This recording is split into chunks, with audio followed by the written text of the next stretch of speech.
Here today. I'm quite excited. Perfect.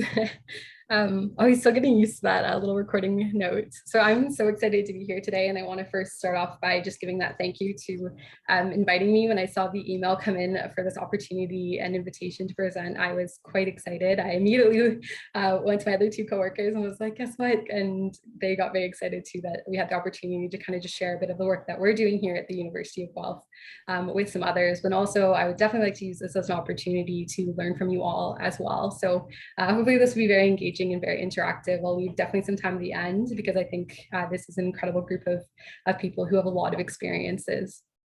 So as my intro said, my name is Sam, my pronouns are she and her, and I hold a very unique role at the University of Guelph. I'm actually a split position, so I'm only half part-time with the sustainability office. So I guess you can kind of keep that in mind in terms of some of the stuff that we do at the office. I'm only there actually part-time, and then my other half's actually with the hospitality services, doing sustainability initiatives there. A lot of really cool overlap between the two, so I absolutely love it, and it's been quite neat. So I'll kind of allude to some of the ways that that's kind of played in neatly to some of the cool student opportunities that we've had.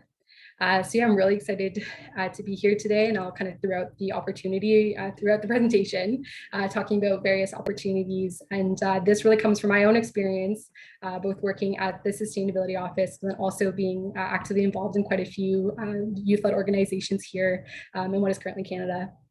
So I'm going to dive kind of right into my presentation and start off just a little bit about the University of Guelph Sustainability Office. So I see quite a few familiar Canadian institutions. If you're from the US, I'm not sure how familiar you might be with the University of Guelph. We are a comprehensive learning university. We're known for our agriculture as well as our veterinary college. So we do have our Ontario Agriculture College and Ontario Veterinary College, which were kind of the foundational colleges that brought together the University of Guelph. And I actually went to the University of Guelph for my undergrad. So I'll allude a little to how I actually ended up in this role, because often I do get that question. But again, throughout the presentation, if you have questions, feel free to dive in. You can put them in the chat and they'll be read out, or you can unmute and ask if there's that kind of break, or you can save them to the end because we'll definitely have time for questions. I'd also like to start off with my own kind of land acknowledgement. You might notice it is blurred, but in the background you might see some cabinets. I'm actually currently sitting in my kitchen. My desk is currently getting occupied by my partner, and my work office has quite a few students right now doing some composting training along with my other coworkers. So I decided to do my presentation from home today, which I think is very fitting for the topic of creating meaningful volunteer opportunities while online, because we will be kind of discussing the reality that we're living in terms of a lot of our work now being hybrid for some, virtual for some. And I recognize that a lot of different campuses have very different current situations. Some people might be kind of in person still, some people might be completely online or hybrid. So I will definitely share hopefully a range of opportunities and what we've kind of been doing here at the University of Guelph. We're currently virtual, so at the moment, but hopefully moving to more hybrid as we go on. But I'm currently sitting in my kitchen in Guelph, Ontario. Guelph resides on the treaty lands and territory of the Mississauga, the Credit First Nation, also Treaty 3, the Between the Lakes Purchase. Our campus is known as an urban campus, though to some of the other campuses here, the other universities, our campus definitely feels a bit more rural and suburban. We are in a rather smaller, it's a medium-sized city here in Southern Ontario, Guelph, Ontario, leads to the name of the University of Guelph. We have about 30,000 for total enrollment for 2022. We have a good-sized population of international students from nearly 130 countries, just to kind of give you kind of a benchmark in case you're wondering the size of our institution compared to yours. And for the University of Guelph Sustainability Office, I know every institution is different for what their sustainability office is. We do describe ourselves as a campus hub, which I'll be discussing throughout kind of this presentation on how we've really kind of owned that name as a campus hub and how we've really brought that to life. But we've definitely gone from an operations focused office. So the office started about 12 years ago. It actually started just primarily on operations. So recycling, landfill management, e-waste, and it has now emerged into this beautiful entity on campus that's kind of still growing. We always joke that we're kind of in this like puberty phase of being the sustainability office because we're definitely growing and still kind of figuring out the identity of our office. But our new identity is one that's focused a lot on engagement and being kind of like a campus connector. And then for that there as well, if you just in case you're wondering for what our makeup is, we do have two full-time staff members. So we have Natalie, who is our environmental sustainability coordinator, and then Brandon, our sustainability manager, who works both with the office and the president's office. So kind of in a unique role there as well. And then I'm the one part-time staff member. So that's just a little bit about the University of Guelph. I'm going to now talk a little bit about the programs. So what I wanted to talk about with these two programs is essentially just how they've kind of come to be and what kind of makes them unique here. And maybe that's something, if you already have something similar, maybe there's some cool learnings here or opportunities you'll be able to share about your programs. Because I know residence and ambassador programs are quite common through institutions. So back when I mentioned I would share a little bit about how I came to be in my role, I was actually an undergraduate student at the University of Guelph. I saw a position that they were looking for a student volunteer for a leadership position helping with communications. I was completing my environmental governance degree at the time and was like, hey, I love communications. I would absolutely love to do this. And I reached out and applied, ended up getting the position and started as a volunteer. And then it all kind of happened from there. I feel absolutely in love with it. I was floored that they were giving me opportunities to actually take initiative and lead and put my ideas and see them kind of come to life. And so I absolutely fell in love with the office and with campus sustainability.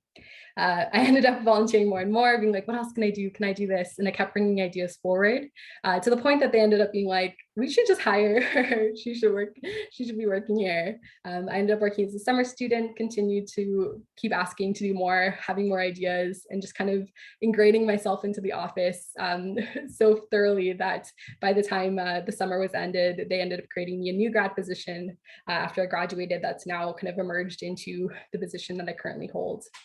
So that's a little bit how I came to be.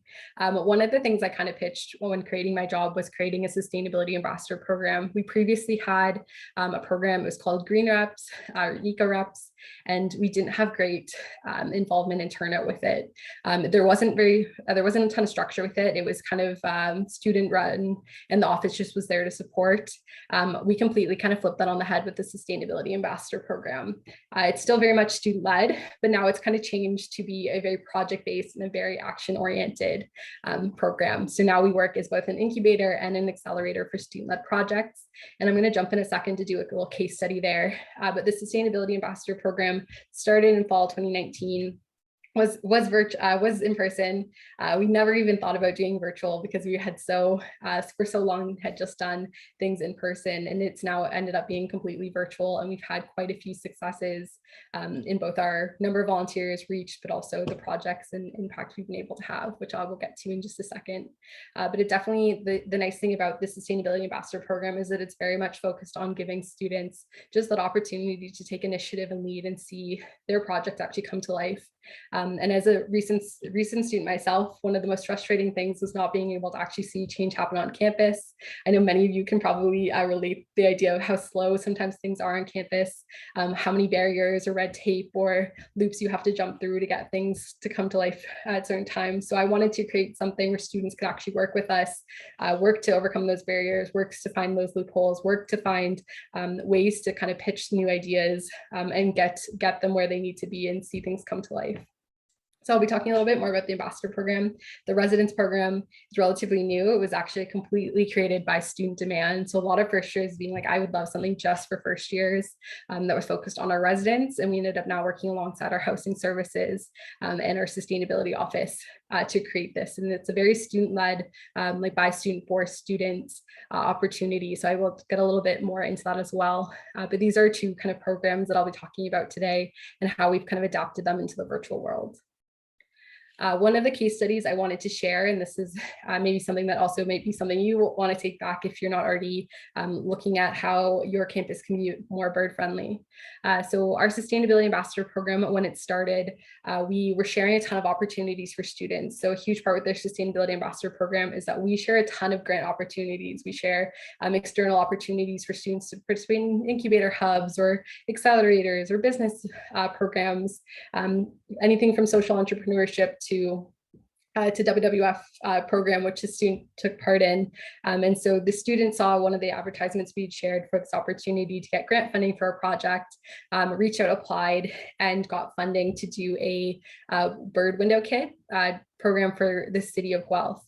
So she got funding, had funding for that, and then reached out to our office through the ambassador program and was like, hey, I have this grant, I have this funding, not sure what to do next. How do I get volunteers? How do I manage them?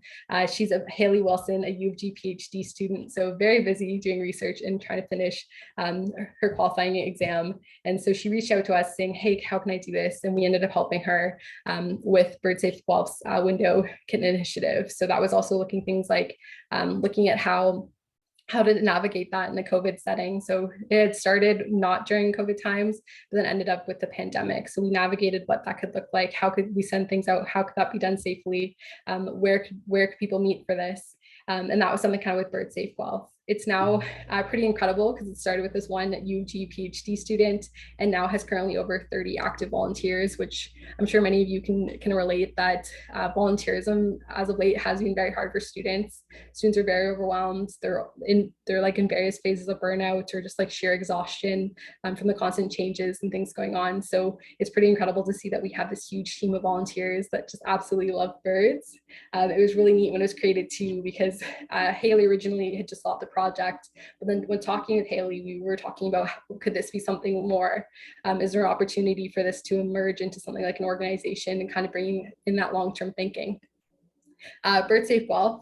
So the neat part about it being virtual, when things did have to go virtual, we started having those conversations of like, well, what can we do together?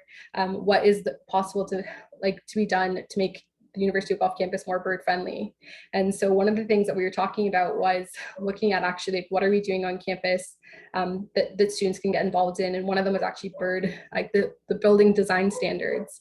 And we had an incredible group of students. It's everything from like first year students up into PhD students that work together on writing a letter to our physical resources. And we're pretty lucky because the University of Guelph Sustainability Office, we're nestled in our physical resources. So we're very operations based. So we were able to kind of nicely set up that conversation. And funny enough, the person that they ended up meeting with, who does a lot of our building sign work, actually is a huge birder. So I was very excited when a group of students said, hey, we want to work with you to help save birds on campus. He was quite over the moon with these students. And it was neat as well, because these students originally, when we were meeting with them, their first thought was actually like, oh, let's create a petition. And we were like, oh, like, let's go through the steps. Like, why don't we work with us, create these partnerships, let's reach out and set up a meeting instead. And they ended up meeting the person who's absolutely a huge birder. So it was kind of incredible to see how we were able to also help facilitate that, because though petitions are great and phenomenal, but a few of the organizations I'm in, we use petitions for certain things, but it was neat to work with students to explain like the proper ways that petitions can be used to leverage things, but how simply reaching out and starting with a meeting first can also be a great way to kind of create these relationships on campus. And so after that meeting, they ended up agreeing. They put forward this great case and physical resources agreed. So we have now updated our building design standards here on campus. So all future buildings and any large retrofit or any large renovations will actually have all of our developers and contractors actually having to fees in bird safe windows. So that's something to kind of look forward to, because now Bird Safe Guelph, this group of students who originally started with this idea of giving out some free community kits, has now actually changed the shape of the University of Guelph campus for the future. And now they're currently working with us. Over the summer, they'll be doing some feasibility studies around campus around what windows actually have the biggest impact. And that's something that we're now planning for the future, with things being able to go back in person, but something that's being done completely virtual right now online. But it's pretty incredible the impact this group of students being able to have, meeting remotely and working together on it. And it was neat to see PhD students working alongside first year students and kind of the mentorship opportunities that allowed. In our office, plays various roles. We were a lot more involved, and now we're a lot more hands-off. We will regularly send them any grants that come through our office or anything neat that we find, regular supports and check-ins, just advice on how to manage volunteers or how to help coordinate. So there's tons of different ways that our office has kind of been able to support Bird Safe Guelph, and now it's become its completely own entity. It has a whole structure, it has a governance structure, and we've just been able to support. So that's kind of the idea too of the Sustainability Ambassador Program, as either to act as an incubator or an accelerator. In this case, we help to kind of incubate, but then also accelerate. And now it's its own organization that our office can proudly say that we work with, but we don't have to be involved heavily in the day-to-day, because as a part-time staff member, I don't have the hours in the day to heavily involved in absolutely everything in the day-to-day, but we're able to give that support and guidance on how to get set up to be able to do so. A really neat thing that we kind of developed, which is actually something that came out of the virtual world that we were living in, is quite a few really incredible ideas were coming from our students, but they just weren't feasible for the current reality we were living in.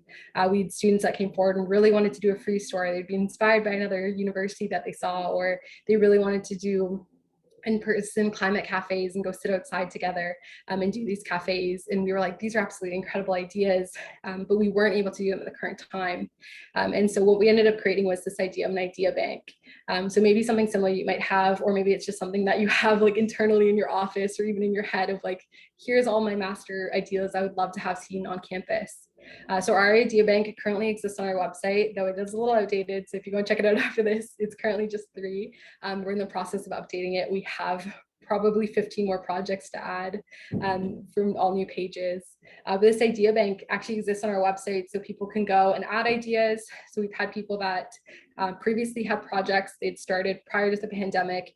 They had to stop working on it, frankly, just because with March 2020 hitting, with the pandemic, things had to pause.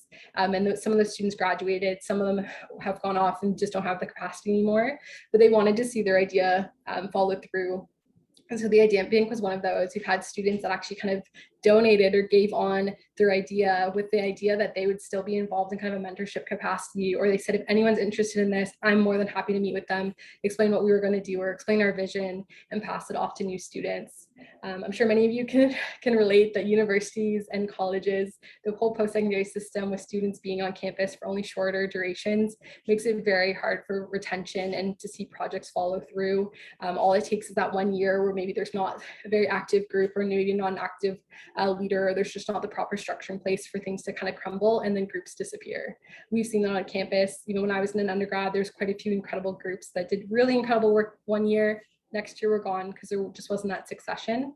So having it also in the idea bank is a great way for things to kind of live on without having to fall, and then someone to find them in an archive somewhere and bring them back. It's kind of a nice place for things to rest. It's also been a really great support for us, because as the office, I'd say within the last 2-3 years, we've really emerged in that engagement kind of mindset of how can we engage with others on campus and connect. And so we've been reaching out to others on campus being like, is there any projects you'd like to see? Our Arboretum, for example, we're really lucky. We have an incredible Arboretum right attached to the University of Guelph campus, which is this massive green space. Started from a farmer's field, was part of the Ontario Agriculture College, and now has actually grown into this beautiful lush forest that we have here on campus with tons of different gardens that are managed by incredible staff. So we actually reached out to them and said, do you have any ideas or any really cool projects you think would be great that you wish you had students on, or you wish students would take on for you? And they actually had a ton.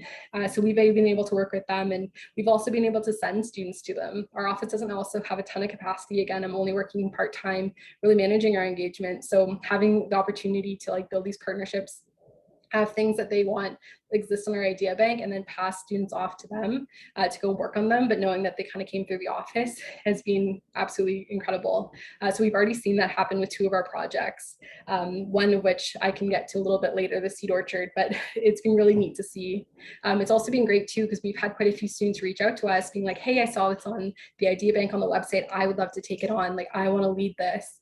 Because often a lot of students want to do something, they want to take action, they want to make that change on campus, they want to have that legacy project, but they just don't know why. Or maybe their idea is really incredible, but again, because the current reality we're living in just doesn't work at the time.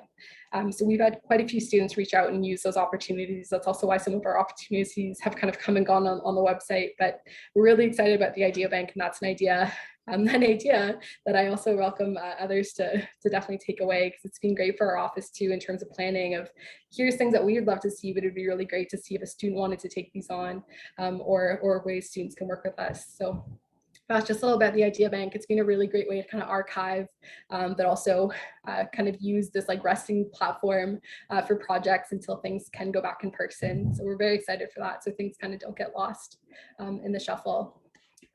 And now I'll just share a little bit about creating student-friendly opportunities. And again, this is from both my own experience being the communications and engagement coordinator and working daily alongside really incredible students, but also through my own experience working and volunteering in youth-led climate organizations here in Canada. So a huge one that I've heard from students, but also myself, is definitely to promote a variety of roles and let students co-design opportunities with you. I cannot tell you how excited students sound when I say like, yep, you want to volunteer with us? What would you like to do? Let's build something together. Let's hop on a quick call and co-design something. If you don't have the opportunity and capacity to do tons of one-on-one calls with students, because I know that can be very, very tiresome and very and clog up a lot of a calendar. So even asking students to write over an email like, hey, you want to do something, like, okay, let's work together and co-design something that works for you, especially your schedule. We've had quite a few students who reach out just being like, hey, I want to do something, but I'm not sure what. We reach out, and especially the word co-design, I think having students feel empowered and the idea that they're like co-designing campus or co-designing a project really speaks with them. I know it really speaks with me too when I hear people like think like, oh, like let's design this together, let's do something. So instead of having like a very set prescribed, like, okay, this is the role of volunteer, this is exactly what you'd have to do, having students work with you. So for example, we had a student come to us, was a very shy second year, came to us and say, I don't really want to do tabling, I don't really want to do outreach, I really like writing. Like what can I do? Because originally she'd only seen like a lot of our outreach stuff was being very in person. It was those tabling events, it was going out speaking to people, and that wasn't her cup of tea. And so we ended up working with her and talking through and saying like, what kind of inspires you? And we ended up coming up with the idea of a student-led blog, and now she's our student-led blog manager, and she's like referenced that numerous times, both on applying for graduate school, but also for a job. And it actually helped be one of her references for getting her a summer position, being able to say she managed a blog, and it was her idea that she helped co-design, and now she's oversees with the office. And she's a very busy fourth year right now, so it's kind of nice too that it's something that she's able to do and that she likes doing, but has a kind of autonomy over in terms of when she does it and what she's able to do with it. So it's been really nice to see, in the leadership to have to see. So it's been neat to see the second year who started being like, I want to do something, but I don't know what, and I can't do outreach. Like I want to do something else. Now becoming an outreach blog manager and like emails students with such confidence about the blog. So it's been pretty incredible. And then for that as well, Dr. Ayanna Elizabeth Johnson, an incredible marine biologist. Many of you might recognize the All We Can Save or the How to Save a Planet podcast. Super incredible person, had created this really incredible framework, which I often use when I'm kind of talking to students about creating roles that work for them. But also whether it's with our office or not.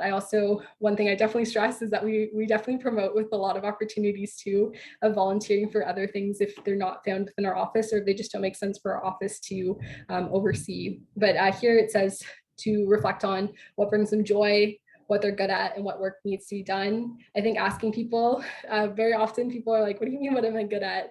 So it's great to have them kind of reflect on like, well, what do you actually like doing? We've had quite a few people that are like, yeah, I really want to do comms. I want to help with social media. Start trying to make content and be like, I actually don't like this. This is not what I like doing. So actually having students kind of also learn that, like, what do you like doing? What do you not like doing?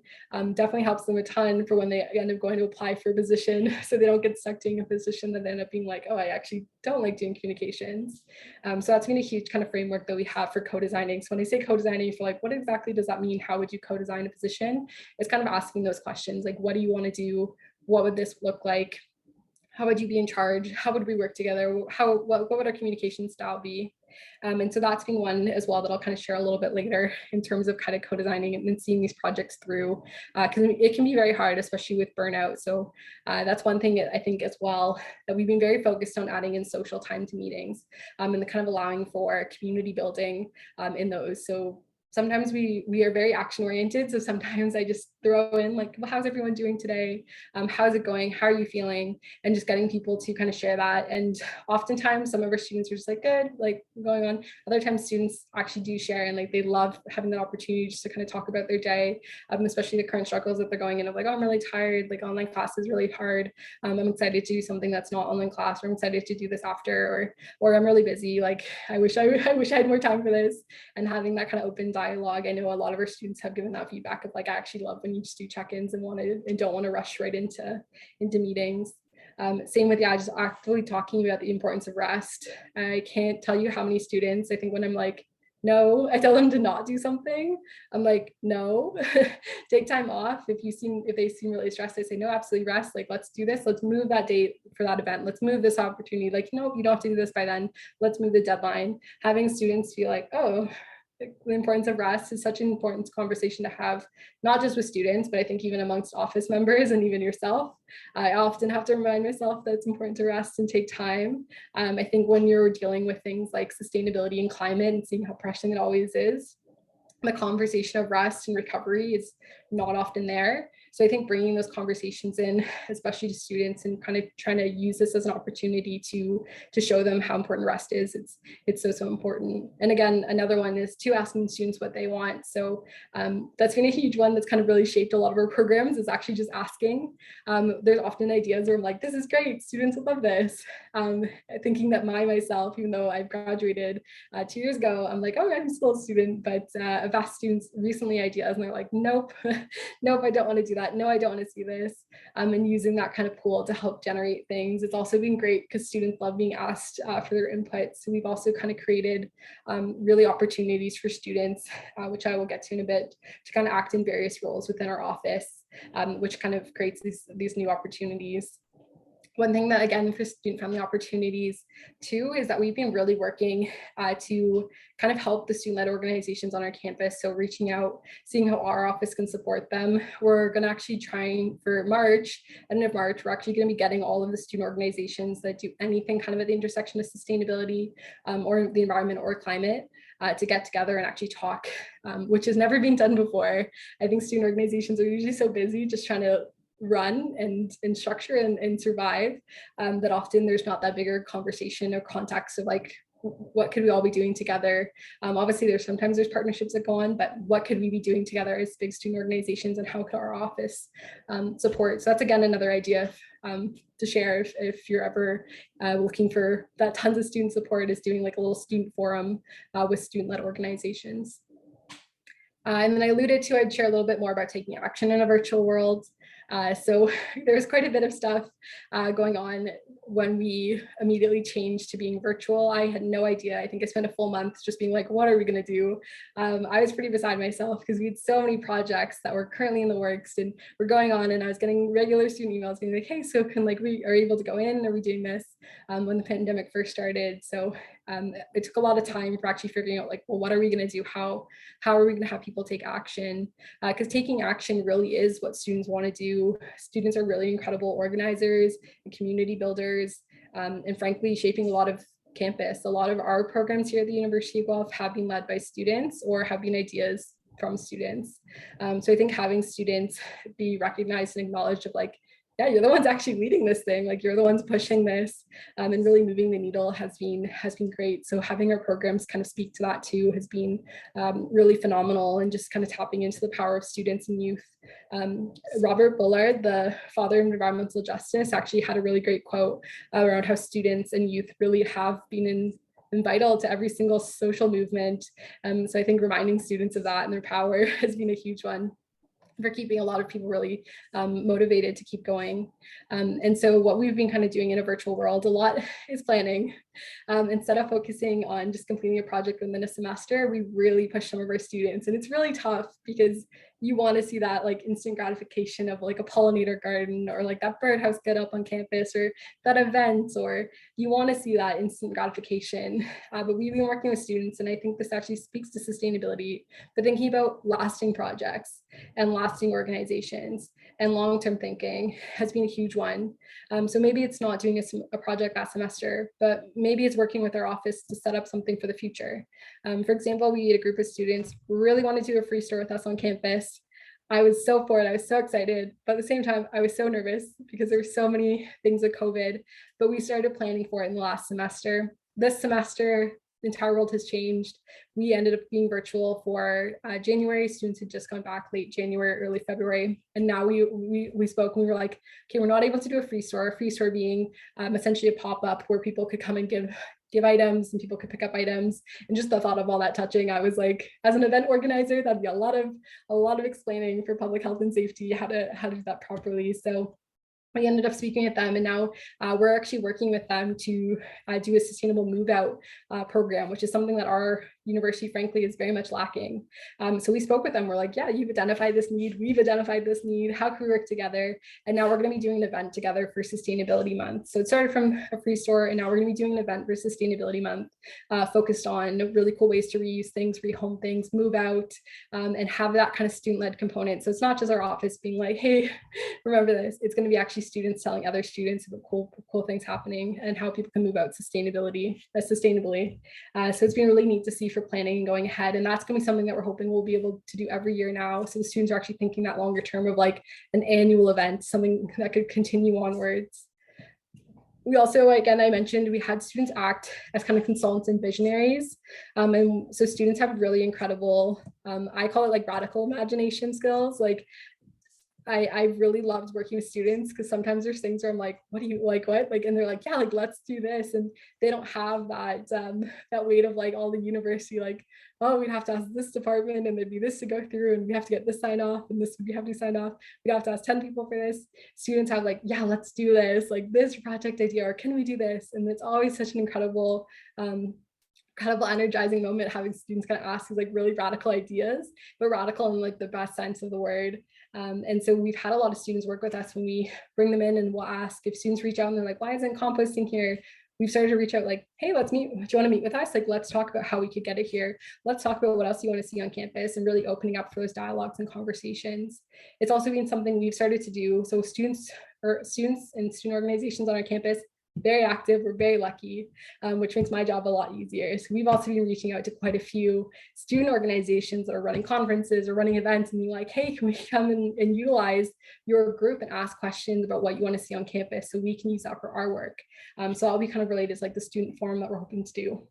But also consultants. So there's been quite a few things where students are like, I'm way too busy. I cannot do something weekly. I work, I'm tired, I have school, I have to care for a dog. Like, I don't want to do more, especially on a weekly rate. So we've had students come in and like we, for example, had a project with signage. We had a group of students come in for 2 meetings that were like a 1 hour, maybe 2 hours. And students came in and gave us all their thoughts, their feedback, their ideas, their opinions in these very like pressurized little like groups, and then left. And that was it. But they were still able to say like, hey, like then on their resume and job experience, like, hey, I was able to do this and give my input. We had students that absolutely loved that. They were like, I wouldn't have been able to do like a full-term project or like a very weekly meeting on this, but the fact that it was like shortened and it was online and I was able to give input and like actually see the input come to life on that signage. So now when they walk around campus, when things are back in person, they can be like, I helped with that sign, I helped with that wording, was pretty incredible to see. So having students who work in these things and being able to call them consultants or call them visionaries has been really empowering. Again, it goes back to the idea of co-designer. And again, one other thing for kind of taking action in a virtual world, we definitely have quite a few students that have had to graduate or that have had a lot of their degree be virtual. So they've maybe been part of something and now it's kind of on pause. So we've kind of made that practice of like, we'll keep them updated, share them updates. We've had a few people that were involved in a pollinator project that started, but now they've graduated and they're like, I'm busy doing stuff, working and stuff, so they can't be involved, but we'll regularly kind of reach out. And that's one thing that we have other volunteers help with, is keeping them up to date on things, so they kind of still feel that they are taking action, or that their action really did make a difference. I'm just going to check for timing. Oh, it looks like I'm very, very much over time. Just a quick examples, and then I will happily go to maybe some questions. We'll speed this along. As you can tell, I'm very passionate about this topic. We have some just examples here, so maybe this is something that might be of interest. So again, I mentioned the student-led blog. We also had 2 student-led podcasts. Those were all completely done. So they're currently all completely virtual. And our office has been able to support those. And we were able to show them different ways they could get funding to like fund a platform for the website, fund getting microphones for their podcasts, which has just been great for them as well. Also, we have like, again, the one-off consultations. We have a student building and engagement toolkit in partnership with our office in the Arboretum. And those are all things our students came to us being like, hey, I want to do this. Or we heard whispers through other departments of things that they needed. And we helped like helped navigate a student towards it. And then again, also connecting with professors to partner with us on campus-based research. This is Campus of the Lab. So I know many of us know that campuses are the best lab. So having those students, so if students can't volunteer semester to get course credit. So that's been a huge help with our office as well.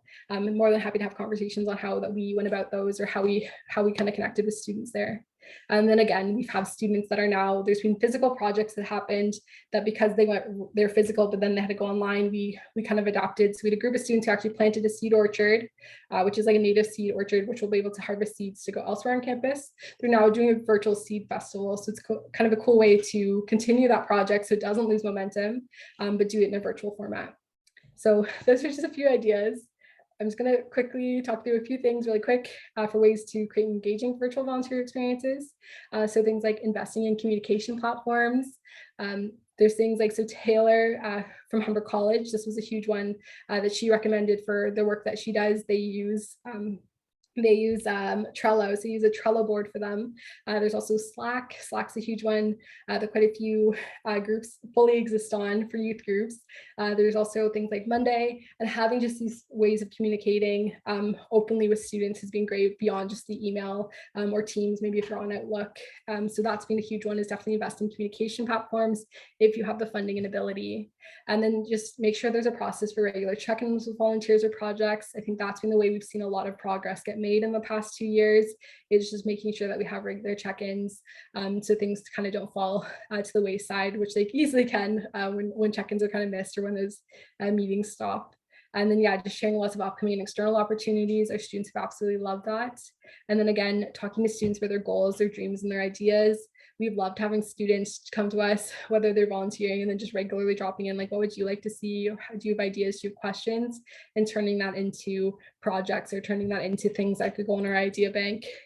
And then the last one, how I got in my position, was by getting into an opportunity where I was just allowed to lead and get support, but ultimately lead. And then also learn from my failures, but also the barriers that were there. So it's okay if student projects fail. That's something I constantly remind our students, like, you start a podcast, you do 2 episodes, you get too busy, that's okay. It fails, that's fine. Don't be scared of the failure. Because if you look back on it, you started a podcast, you did 2 episodes, those 2 episodes are done. You learned how to do a podcast, you learned what failure is like, you learned maybe what you have to do next time. And getting people to think about that has been a huge one, especially in the world that we're living in, with all the realities that people face, that there is going to be failure, but that it's okay to fail. And that failure is definitely something people can learn from. And I'm so sorry for going over time. As you can tell, I'm very passionate about this topic and I could speak about it forever. So thank you so much for listening. I see the chat has like 17 comments. I haven't been able to look at them yet, so I will hop in there. My contact is there for our website, both the office's email, my personal email, and the office's social media, as well as my personal social media. So you can feel free. My personal social media is a Twitter, so you will not find me on any other ones other than a Twitter. But yes, perfect. Thank you all so much for listening. I'm going to stop sharing my screen now and pass it back. Thank you so much, Sam. You're definitely not over time. We still have 20 minutes of Q&A, so plenty of time to ask questions and collaborate together.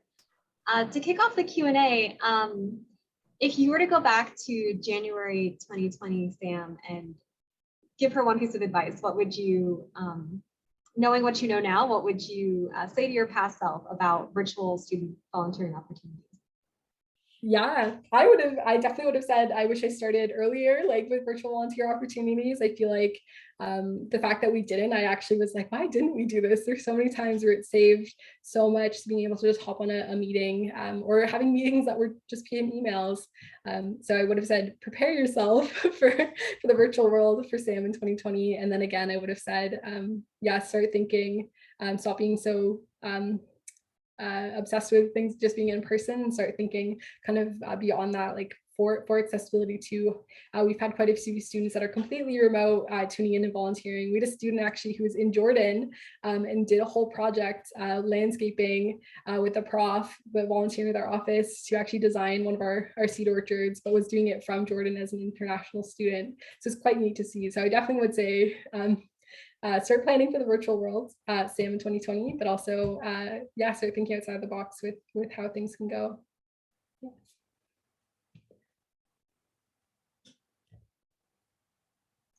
Yeah, go ahead, Christina. Hi, thanks for your presentation. I have a question about, I have two questions. I have one question about how you recruit your volunteers. And then I have another question about, you have managed a number of landscape projects, which is something that I'm involved with here at Rutgers. How do you maintain them once they have been created? Yes, that is two great questions. First, for recruiting volunteers, we do use social media. We've actually started to use, I'll be going to a lot of events, like whether it's my event or another event, and I actually start dropping like, hey, if you're interested, like especially if they're educational focused events and they don't kind of have those action items at the end, I'll be like, hey, we're the sustainability office, here's a link to our website if you're interested in getting involved with something. Because especially if events don't have action items and they're like those big, like the world's ending and like there's all this stuff going on, students want that action item. They're like, what can I actually do next? So that's been really helpful. We've had a lot of students kind of come through events of like, oh, I saw this in the chat at an event, but also, yeah, just word of mouth. We've been reaching out to a lot of different groups and letting them know what we're doing, and that's been a huge one. I know quite a few profs, and one thing that we're hoping to utilize in fall 2022 is actually reaching out more for profs to do in-person little like blurbs. So we're hoping to have those posted on like, we use CourseLink, which is like the course management platform for our courses here at the University of Guelph. And one of the number one ways that students were like, yeah, like how I find out about things is profs sharing it at the beginning of lectures. And that's throughout the board. Like that's from PhD students telling us, it's like first year students telling us. And so that's something I definitely would recommend, because I actually myself, I can think back to how many times people would come to our class and do that quick minute spiel, and I actually remember it, versus maybe the million emails that people get flooded with, or the social media you have to try to like fight with everyone's attention on there. So I think, yeah, especially if it's a relevant class like sustainability classes, or if you have any classes that are related to, we have quite a few that are actually related to grounds and environmental management. So reaching out to them is what our plan is for helping manage. And then for management, we've been really lucky that we have a good kind of relationship with grounds, but we're also kind of working with our team to actually figure out succession. So we currently have people leading our group that's working on our landscape project. They're actually upper year students, but we've been actively recruiting first and second year students. So that way there's kind of that natural succession of like, hey, like let's continue this on. So we don't become grounds like worst best friend being like, hey, we built a garden and then we're actually not managing anymore, we have no volunteers, no time. So we have that kind of natural succession of like, hey, like first year and second year students, so we kind of have that that kind of continual flow, which has been really great to have. Hopefully that answers the two questions. Yeah.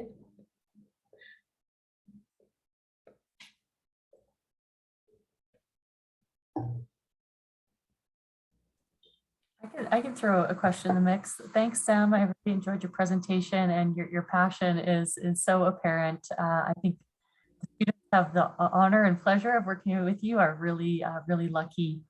One question I have is, you're part-time in this role. How do you manage to squeeze everything in? It sounds like you have a really personal approach to the students you work with. So do you have any tips you could offer us for doing all those things in a limited amount of time? Yeah, for sure. And I think one of kind of like the best tips, I mean, obviously it's a lot of time management. So booking in, setting very clear boundaries too. But I think, yeah, with students, I think setting meetings that need to be meetings, setting emails that need to be emails has been a huge one for me. Because I feel like a lot of my time used to be very much just like a lot of meetings that I ended up being like, okay, like let's do a lot more emails. Though emails I know can recognize they take up a lot of time on their own. So that's been a huge one, is trying to like delegate like what really should be a meeting, what should be an email. Has been a huge one for myself, at least for students, and like really optimizing meeting times too. I said obviously do the social component, being very action oriented, which we've had students really like too, because we always come out of meetings at the end with like action item, action item, action item, who's doing what, when's it due, and students really like that too, because it's almost like similar to a class with a deadline of like, here's what you need to do, here's what to do. But it has been kind of like that prioritizing, and then also I think it goes back to the idea of partnerships. So I'm only one person in a part-time role, so I wish I could do absolutely every project that comes by our office or that we think of or that's on the idea bank, but actually reaching out and start filtering students to other ones has been great, which is also why we call ourselves, and this actually goes back to the campus hub comment, how we call ourselves a hub, because people might come in but doesn't mean they'll stay and have to be just involved in our office. We've started sending people to the Arboretum, and kind of being that kind of navigator of like, hey, they actually want help with this. This is what they'd be with, oh, you're interested in grounds, like actually, like, did you know there's summer student positions, you can be doing this with grounds, and sending people kind of different ways for different projects, or sharing like the different opportunities has been really great as well, because that way we're not having like we can sustain our own rate of projects, so we're not like bombarded with absolutely everything that wants to get started. Yeah, and then rest, taking a lot of rest, and resting a ton has been a huge one to kind of sustain. And then I don't know if I can like reverse ask, but I would love to hear if anyone here, whether you want to put something in the comment, like if you want to drop a link, or if you want to come off mute, I'd love to hear if anyone else has has examples of anything they've done virtually that they thought was really successful. If they had any tips and tricks, I'm still very much learning. I'd like to say that I've done quite a bit, but there's so much to learn from everyone's different experiences. So yeah, I would love to reverse ask if anyone has anything they'd like to share while we're still together.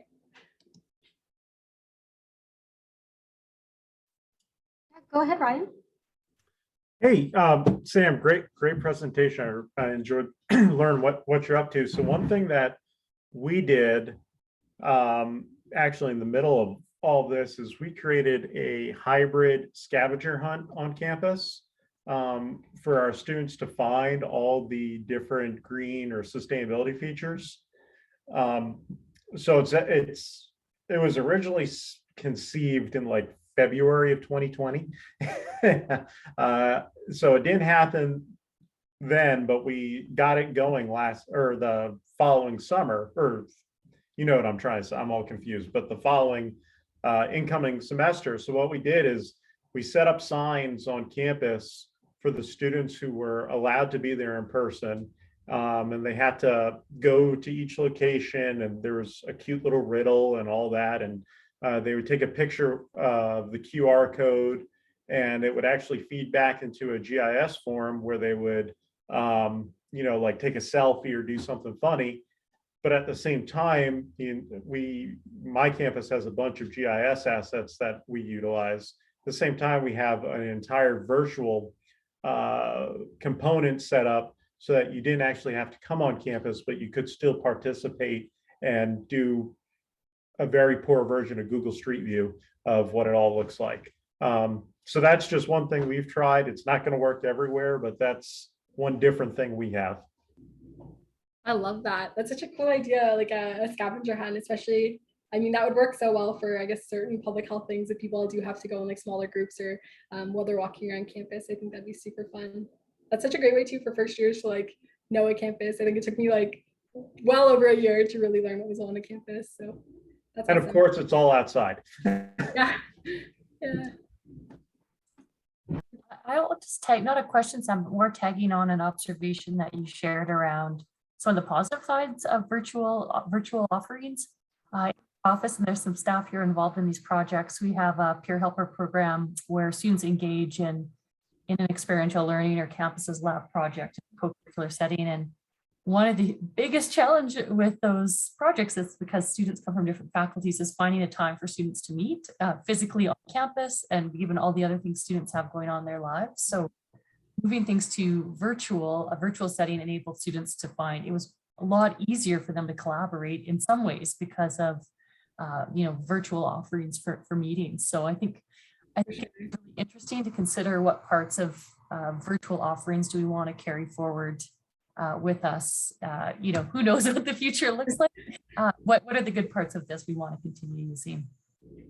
Yes, yeah, absolutely. I'm sure many of us can relate to that. It's so nice sometimes to just like be able to hop quickly on a meeting versus having to like get to campus, go sit down, go maybe grab a coffee, go sit down, get comfy, have people do the meeting. So yeah, being able to do virtual meetings has been a huge one that we have heard students being like, even if we go back, can we keep virtual meetings for student projects? So I think that definitely would be something that we're going to consider always keeping, because it also does help with accessibility. So if students aren't able to come to campus or maybe they're not currently here, like even in the city of Guelph, they would still be able to participate, which has been great. Because like, for example, our pollinator project, which we had the seed orchard that got planted, we had quite a few students that were actually everywhere else but Guelph, and then we had a very small group that actually planted, but they weren't as actively involved in the planning, and it was kind of neat to have it that way, that we had like these students, like some students were out doing field work in like Nova Scotia, tuning in and being like, here's the plants we should plant and here's all about them, but not actually planting. So it was neat to see how different people can get involved. So that's something we'll kind of continue, is probably the meetings, the planning sessions being in person, but maybe the meetings being online, and then activities like the physical activities being in person. So. That's great. And I wanted to flag for you, the bunch of comments came in the chat. No specific questions, but we'll make sure that you get a recording of everything. People shared some resources and different approaches there, Sam. So know that we'll get that to you. Perfect. Yeah, happy to. Yeah, happy. I'm just reading the other comments. Yeah, it's great to see. Yeah, it's great to read all the comments here, and yeah, it's so exciting that so many people have really great things that they've been able to put in the chat as well. I'll definitely read those through. I have a quick question. Yes, yeah. I wanted to know, like, after you get past the recruitment period, how do you keep students interested and engaged, in the sense that I got the sense that a lot of students were coming to you for like, hey, I want to do this, I want to work on this project, and they're really passionate. So how is what sort of platform, how do you create that environment where students are coming to you with these different ideas? Yeah, so I'll add that for kind of recruitment, because I know a lot of people are probably like, what is this magic that you just have like tons of students like coming to your inbox with ideas, like what? So they're not always ideas. Sometimes we do actually get people who are like, I want to see this, or why isn't this happening? And we turn those like kind of inquiries into like, and we'll kind of spin them into like, well, like, let's work together and create something. For the recruitment, like I would say I'm very creative with how we recruit things. So sometimes we'll go to events or drop different things, and we'll do that, like, oh, like, you're interested in this here, and we kind of keep plugging the opportunity. One of the main things I definitely recommend is actually reaching out to student organizations that don't necessarily just do work in the environment or climate on your campus, because those students are already involved in those groups. Though they might also volunteer with yours, it's been huge for us to reach out to groups. We've reached out and like worked with like a poet society. So they were really involved with us last year, and they did a whole contest with us. And that was a group necessarily probably wouldn't have always reached out to, and now they're kind of involved with the office through that. So it's been great to reach out to groups that like don't have environmental climate right in their mandate, because that's been also a great way for students that are like, oh, I'm also interested in that, and I'm also interested in what I'm involved in, to get involved. So it's been a huge way for recruitment that way. And then again, it is just, I guess, I would say I have like a very, like a, I guess like that approach of trying to make it very much like an experience. And one thing I have on the last slide is definitely like focus more on like the quality of experience. So even if you have less students, like, because we don't have like an army of students that like are like actively on campus, like trying to change it, though I wish we kind of do. We do have this group of students who like we really focus on trying to make their great like experience fully. So like doing that, like, what are you really interested in? How can we get that for you? Like, what do you want to have on your resume by the end of this? And then having that there, because a lot of students too are now using us for references. I think the amount of references I've done in the past like month or two has been like record breaking, and it's because students have that like connection and they've done impact, and like reminding people of that. But also I think a lot of people are using that now. It's kind of been like this like domino effect of like one student has had a really good experience, and they went off and actually got a sustainability job after, and now other people are seeing that as like, oh, this is an avenue. And I think sharing those stories to students too has been really motivating, of like, oh, this student who ran this program like graduated, used this as a reference, and is now actually working in the sustainability field. And they're not necessarily not always students that have environmental degrees too. That's been a huge one, is seeing people that are like, I went into like an animal biology degree, but like I really want to do something in sustainability. So like having people being like, you can get that experiential learning. And like a huge amount of students right now that we hear time and time and again with the pandemic is that no one's getting the experience that they think they need for the careers that they want. So I think having that like, okay, what is the career you want? Like, how can we get you experience through our office has been a huge one. Because like the person, for example, the writer was like, well, okay, this is great, because now I have like, I've managed a blog, I've edited, I've actually written pieces, like I've overseen this. So it's been great to have students kind of like, how can we help you get the job you want? And we're not necessarily like the experiential learning hub on campus or the co-op career services, but we've come in a way, like in our own way, kind of becoming that, which has been great for keeping students on and like having that experience of like, I actually feel like I'm getting something that I'm gonna be able to use after. So that was a very long-winded answer. So hopefully that was really helpful. Thank you. Yeah. Yeah, thank you. I have a follow-up question, but I'll let other people go first, and then I'll come. Yeah, And I'm just seeing in the comment here that you're working with our origami club on campus on a sustainability project. That is so cool. Yeah, they've been really awesome to work with. And it's one of those things, as you said, like definitely like quality over quantity. Like even there's just like these small clubs who like are not necessarily related to sustainability, that like it's awesome to make those connections. Because I recently found out just from like our meetings with them on the Peer Helper project that we're working with, which is like creating like a piece that an origami piece that talks about climate change. And they already do like a annual rose ceremony where they do origami roses to sell during Valentine's, so that people don't have to like cut real roses and kill them off to, you know, share that love, and they can deal with fake roses.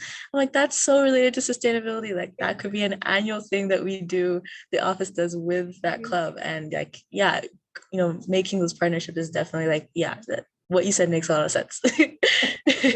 Yeah, that's so good to hear. Yeah, when I was making this, I was like, I feel like this will hopefully make sense, because I feel like everyone's probably doing this on their campus in some way, or should be doing it, because it makes sense, like exactly like you said, like there's already groups doing really cool things that are related to sustainability. So Yeah. Thank you. Yeah, no problem. I think we have time for maybe one last question before we wrap up. And Sam, are you willing to answer, field any other inquiries that come in after? People can follow up with your details. Okay. Yes, yeah, I know. I'll also put them in the chat, because I know I kind of stopped sharing my screen, so I will put my emails in the chat. Thanks for that. I definitely want to follow up with you about the student podcast. Yeah, the podcast has been great, and yeah, I'm more than happy like to hop on calls. Like I love brainstorming and like design thinking, so if anyone ever wants to hop on a call and like just share ideas or just talk about reality, I'm more than happy to. Okay, perfect. All of that is in the chat there. Perfect. Well, Louise, if you'd like to ask your one last follow-up question now, and then we will wrap up. Okay. Thank you. So we also have like a lot of educational events that we host. So not necessarily anything like action oriented, but it's like, hey, come to this like project management workshop, or attend this like waste management, or like something educational. And we haven't been experiencing that much engagement, at least like from my side of things. So I was wondering like if you had any tips of like, these are some like events that, you know, students tend to be interested in, or any just like, what has generally been your experience in just hosting events for these volunteers to like connect with each other and also build community with one another on a virtual platform? Like, what has been your experience in terms of engagement? What works, what doesn't? I'd love to hear your thoughts. Yeah, that's such a great question. So I can share two that like one is coming up and the one we just did. So one that we just did that had really good engagement. We did a climate storytelling workshop, and I'm more than happy to share the group that we did it with, because they are so cool. It's called Climate Illustrated, and they're based out of Oslo, Norway, but they're international. And so they do climate storytelling workshops, and they partnered with us. We found each other through social media, and then started talking through our office, like the office's Instagram, and they do climate storytelling workshops. And so one of the founders actually has experience like journalism and writing these stories. And what's really cool is that people could come and like learn essentially how to tell their story. But then at the same time, if people want to write up their story, they can submit it. And then a volunteer graphic artist, that's kind of the cool part of Climate Illustrated, will actually illustrate your story for you, which I think would be the coolest like poster for your house or like your office, if you're like, this is my climate story in a picture. And so we had really good interest there. We're actually going to be doing it again in March, because we had so many people reach out being like, I couldn't make it, can you please do this again? And then we had a pretty good turnout. We had, though I know good is very subjective, but we had 25 people come to a storytelling workshop on a lunch day, which is really good. So we were quite interested. And it was really neat to see, because people were sharing stories.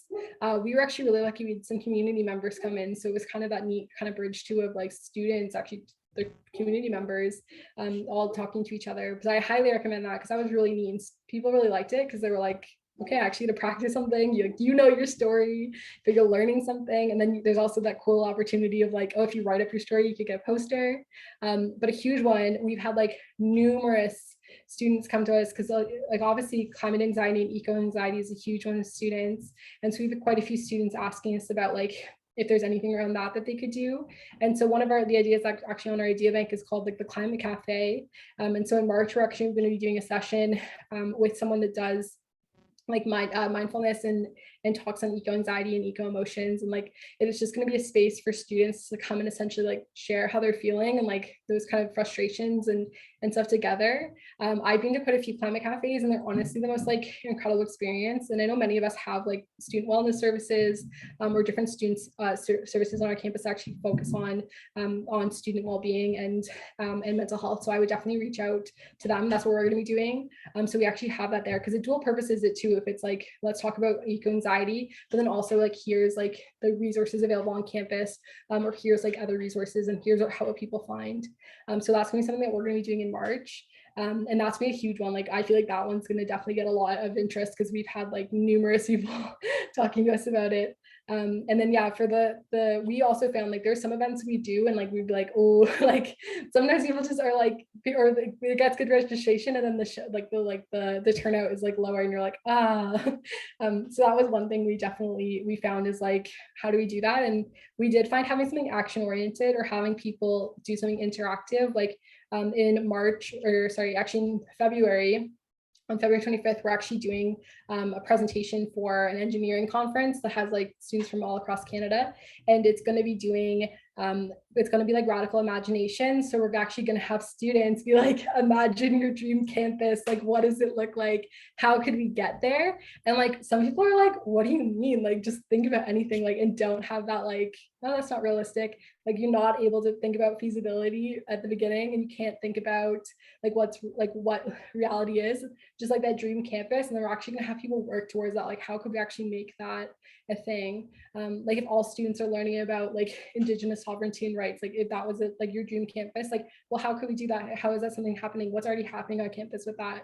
And having students kind of investigate that is what we're going to be doing. So like that's something that students were like, we know students will like because it's very interactive, and it kind of puts them in that seat as like a co-designer of like, let's do something, so that way they feel like they're actively contributing to something. And then the action items, sorry, just to summarize the action items at events, that's been a huge one we've done both in the climate organizations I'm with, but also in our other events, is like finishing off either that's through the email or at the end, being like, okay, now that you're like charged up, you get that feeling of adrenaline of like, okay, we need to do something, I need to do something, giving them those like clear, like, okay, you're interested, here's this, oh, you're interested, okay, here's this, and giving that kind of clear like pathway, because we feel that's probably one of our best ways for actually getting those like super motivated people that are like, I came and I saw that documentary about fast fashion, I really want to do something, and then being like, here, directly into something you can do on campus about passion. It's been a good kind of way to like channel and like that momentum that people have after events. Yeah. Thank you. That makes a lot of sense. Thank you. No problem. Thank you again so much, Sam. Your presentation was amazing, and I found this Q&A so helpful also. So at this time, I'm going to stop recording.